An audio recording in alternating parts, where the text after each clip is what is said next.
Open ದೋಸೆನ ನಾವು ಹೋಟ್ಲಲ್ಲಿ ಹೋಗಿ ತಿಂದಿರ್ತೀವಿ, ಆದ್ರೆ ಅದಕ್ಕೆ ಬಳಸುವಂತ ಕಡಲೆ ಪುಡಿ ಇರುತ್ತಲ್ವಾ, ಅದ್ ಹೆಂಗ್ ಮಾಡೋದು ಅಂತ ಮಾತ್ರ ಗೊತ್ತಿರಲ್ಲ. ನಾವು ನಾರ್ಮಲ್ ಆಗಿ ಮನೆಯಾಗೆ ದೋಸೆ ಮಾಡಿದಾಗ ಚಟ್ನಿ ಮತ್ತೆ ಆಲೂಗೆಡ್ಡೆ ಪಲ್ಯದ ಜೊತೆ ತಿಂದ್ಬಿಡ್ತೀವಿ.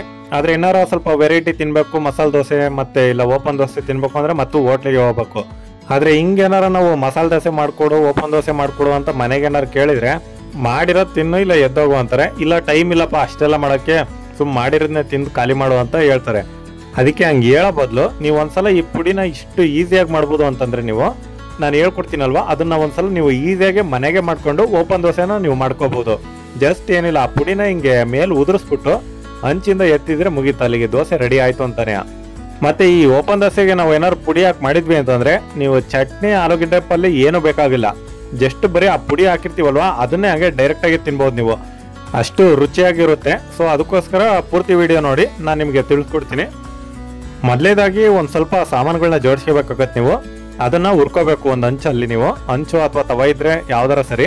ಇವಾಗ ನಾನೊಂದು ಖಾರಕ್ಕೆ ಅಂತೇಳಿ ಸಣ್ಣ ಸಣ್ಣ ಮೆಣಸಿಕಾಯಿ, ಒಂದು ಸೆಕೆಂಡ್ ಕ್ವಾಲಿಟಿ ಮೆಣಸಿಕಾಯಿ ಇವು, ಹಂಗಾಗಿ ಒಂದು 8 ಹಾಕೊಂಡಿದ್ದೀನಿ. ಎಲ್ಲ ಸಣ್ಣದಾಗಿದ್ದಾವೆ, ಹಳೇವಿವು 6 ತಿಂಗಳಿಂದವು. ನಿಮ್ಮ ಹತ್ರ ಒಳ್ಳೆ ಕ್ವಾಲಿಟಿ ಮೆಣಸಿಕಾಯಿ ಇದ್ರೆ ಇನ್ನೂ ಬೆಟರ್ ಅಂತಾನೆ ಅನ್ಬೋದು, ಒಳ್ಳೆ ಖಾರ ಒಳ್ಳೆ ಬಣ್ಣನೂ ಕೂಡ ಬರುತ್ತೆ. ಸೊ ಇವಾಗ ಫಸ್ಟ್ ಅದನ್ನ ಒಂದು ಸ್ವಲ್ಪ ಲೋ ಫ್ಲೇಮಲ್ಲೇ ಇಟ್ಕೊಂಡು ನಾವು ಉರಿಬೇಕಾಗುತ್ತೆ. ಸೊ ಇವಾಗ ಇದನ್ನೆಲ್ಲ ಒಂದು ಸ್ವಲ್ಪ ಬಿಸಿ ಮಾಡ್ಕೊಂಡು ನಂತರ ಇದನ್ನ ಒಂದು ಪ್ಲೇಟಿಗೆ ಹಾಕೊಂತ ಇದ್ದೀನಿ. ಈಗ ಒಂದು ದೊಡ್ಡ ಸ್ಪೂನಲ್ಲಿ, ಈಗ ಸಣ್ಣ ಸ್ಪೂನ್ ಲೆಕ್ಕ ಹಾಕಿದ್ರೆ ಅದೊಂದು 3 ಚಮಚ ಅನ್ಕೊಳ್ಳಿ, ಕೊತ್ತಂಬರಿ ಕಾಳುಗಳು ಏನಿರ್ತಾವಲ್ವಾ ಅವನ್ನ ಹಾಕೊಂಡು ಒಂದು ಸ್ವಲ್ಪ ಹುರ್ಕೋತಾ ಇದ್ದೀನಿ. ಅವೆಲ್ಲ ಒಂದು ಸ್ವಲ್ಪ ಕಲರ್ ಬರಲಿ ಅಲ್ಲಿ ತನಕ ಹುರ್ಕೊಳ್ಳಿ. ಮತ್ತೆ ನೀವು ಏನೇ ಮಾಡಿದ್ರು ಲೋ ಫ್ಲೇಮಲ್ಲೇ ಇಟ್ಕೊಂಡ್ ಮಾಡಿ, ಇಲ್ಲಾಂದ್ರೆ ಸೀದೋಗ ಅಂತ ಚಾನ್ಸಸ್ ಭಾಳ ಇರುತ್ತೆ. ಸೊ ಅದಕ್ಕೋಸ್ಕರ ಏನೇ ಹುರ್ಕೊಂಡ್ರು ನೀವು ಲೋ ಫ್ಲೇಮಲ್ಲೇ ಇಟ್ಕೊಂಡು ಉರಿಬೇಕಾಗುತ್ತೆ. ಈಗ ಒಂದು ಸ್ವಲ್ಪ ಕಲರ್ ಚೇಂಜ್ ಆಗ್ತಿದ್ದಂತಲೇ ನೀವು ತೆಗೆದ್ರೆ ಇದನ್ನ ಸಾಕು. ಈಗ 3ನೇ ಪದಾರ್ಥ ಒಂದು 2 ಚಮಚ ಉದ್ದಿನ ಬೇಳೆ, ಒಂದು 2 ಚಮಚ ಕಡಲೆಬೇಳೆ, ಹಂಗೆ ಒಂದು ಸ್ವಲ್ಪ ಶೇಂಗಾ. ಈಗ ಒಂದು ಸ್ವಲ್ಪ ಕಲರ್ ಬರೋವರೆಗೂ ಇದನ್ನು ಕೂಡ ಉರಿಯೋಣ. ನೀವೀಗ ಕೇಳ್ಬೋದು ಎಲ್ಲಾನು ಒಂದೇ ಸಲ ಹಾಕಿ ಉರಿಬೋದು, ಹಿಂಗೆ ಒಂದೊಂದೇ ಯಾಕೆ ಹಾಕಿ ಹುರ್ಕೋತಾ ಇದೆಯಾ ಅಂತ. ಸೊ ಅದು ಏನಾಗುತ್ತೆ ಮಿಸ್ಟೇಕ್ ಅಂತಂದ್ರೆ ಒಂದೊಂದರ ಈಟಿಂಗ್ ಪಾಯಿಂಟು ಚೇಂಜಸ್ ಇರುತ್ತೆ. ಹಂಗೇನಾರ ಮಾಡಕ್ ಹೋದ್ರೆ ಒಂದು ಸೀದೋಗಿರುತ್ತೆ, ಇನ್ನೊಂದು ಇನ್ನೂ ಚೆನ್ನಾಗಿ ಬೆಂದೇ ಇರೋದಿಲ್ಲ. ಸೊ ಆ ಥರ ಆಗಿ ಹೆಚ್ಚು ಕಮ್ಮಿ ಆಗ್ಬಿಡುತ್ತೆ, ಮತ್ತೆ ಟೇಸ್ಟ್ ಹೋಗ್ಬಿಡುತ್ತೆ ಆ ಪುಡಿದು.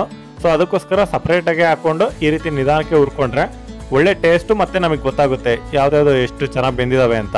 ಸೊ ಈ ರೀತಿ ನೋಡ್ಕೊಂಡು ನಾವು ಮಾಡ್ಬೋದು. ಹಂಗಾಗಿ ಇದನ್ನ ಸಪ್ರೇಟಾಗಿ ಈ ವಸ್ತುಗಳನ್ನ ನಾನು ಹುರಿತಾ ಇದ್ದೀನಿ, ಪದಾರ್ಥಗಳನ್ನ. ಸೊ ಇವಾಗ ಇದನ್ನು ಹುರ್ಕೊಂಡಾತು, ಇವಾಗ ಇದನ್ನು ಕೂಡ ತೆಗ್ದಿಕ್ಕೋಣ. ಈಗ ಇದು ಲಾಸ್ಟ್ನೇ ಪದಾರ್ಥ, ಇದನ್ನ ಹಾಕಿ ನಾವು ಹುರಿದ್ಬಿಟ್ರೆ ಮುಗಿತಿಲ್ಲಿಗೆ. ಈಗ ಒಂದು 1 ಇಂಚಷ್ಟು ಚಕ್ಕೆನ ಹಾಕೊಂಡಿದ್ದೀನಿ ಸಣ್ಣದಾಗಿ ಪೀಸಸ್ ಮಾಡಿ. ಮತ್ತೆ ಇದಕ್ಕೆ ಒಂದು ಏಲಕ್ಕಿ ಕಾಳು ಇರುತ್ತಲ್ವಾ ಅದನ್ನ ಸಿಪ್ಪೆ ಸುಲಿದು ಹಾಕೊಂಡಿದ್ದೀನಿ ನಾನು, ಏಲಕ್ಕಿ ಬೀಜನ. ಈಗ ಒಂದು 4ರಿಂದ 5 ಲವಂಗ, ಒಂದು 5 ಮೆಣಸಿನಕಾಳು, ಇದಿಷ್ಟನ್ನು ಹಾಕೊಂಡು ಇವನ್ನು ಕೂಡ ಒಂದು ಸ್ವಲ್ಪ ಬಿಸಿ ಮಾಡ್ಕೊಂಡ್ಬಿಟ್ರೆ ಅಲ್ಲಿಗೆ 3/4 ಭಾಗ ಕೆಲಸ ಆಯ್ತು ಅಂತಾನೆ ಅನ್ಕೊಳ್ಳಿ. ಇದಿಷ್ಟನ್ನು ಹುರ್ಕೊಂಡ್ಬಿಟ್ಟು ಹಾಕೊಂಡ್ರೆ ಎಲ್ಲ ಪದಾರ್ಥನೂ ಆದಂಗೆ ಆಲ್ಮೋಸ್ಟ್. ಸೊ ಈಗ ಹಾಕೋತಾ ಇದ್ದೀನಿ ಇದನ್ನು ಕೂಡ. ಈಗ ನಾವು ಏನೇನು ಹುರಿದು ಇಟ್ಟಿದೀವೋ ಪದಾರ್ಥಗಳು ಅವೆಲ್ಲವೂ ಕೂಡ ಒಂದು ಸ್ವಲ್ಪ ಕೂಲ್ ಆಗೋ ತನಕ ಬಿಡೋಣ, ಯಾಕಂದ್ರೆ ಒಂದೇ ಸಲ ಮಿಕ್ಸಿಗೆ ಹಾಕೋದು ಬೇಡ. ಇವಾಗ ಸ್ವಲ್ಪ ತಣ್ಣಗಾದ ನಂತರ ಇದನ್ನೆಲ್ಲನೂ ಕೂಡ ಈಗ ನಾನು ಜಾರಿಗೆ ಹಾಕ್ಕೊಂತ ಇದ್ದೀನಿ. ಒಂದು ಡ್ರೈ ಜಾರ್ ತಗೊಳ್ಳಿ, ಅದರಲ್ಲಿ ಹಸಿ ಅಂತ ಒಂದು ಹನಿ ನೀರು ಕೂಡ ಇರಬಾರ್ದು, ಆ ಥರ ಪೂರ್ತಿ ಒಣಗಿರ್ಬೇಕದು ಜಾರು. ಈ ಕಡಲೆ ಪುಡಿಗೆ ಕಡಲೆ ಇಲ್ಲ ಅಂದ್ರೆ ಹೆಂಗೆ, ಇದನ್ನು ಕೂಡ ಒಂದು ಸ್ಪೂನು ದೊಡ್ಡ ಸ್ಪೂನಲ್ಲೇ ಹಾಕೋತಾ ಇದ್ದೀನಿ ಬೆಳಗಡ್ಲೆನ. ಹಂಗೆ ಒಂದು ಅರ್ಧ ಚಮಚ ಉಪ್ಪನ್ನ ಹಾಕೋತಾ ಇದ್ದೀನಿ.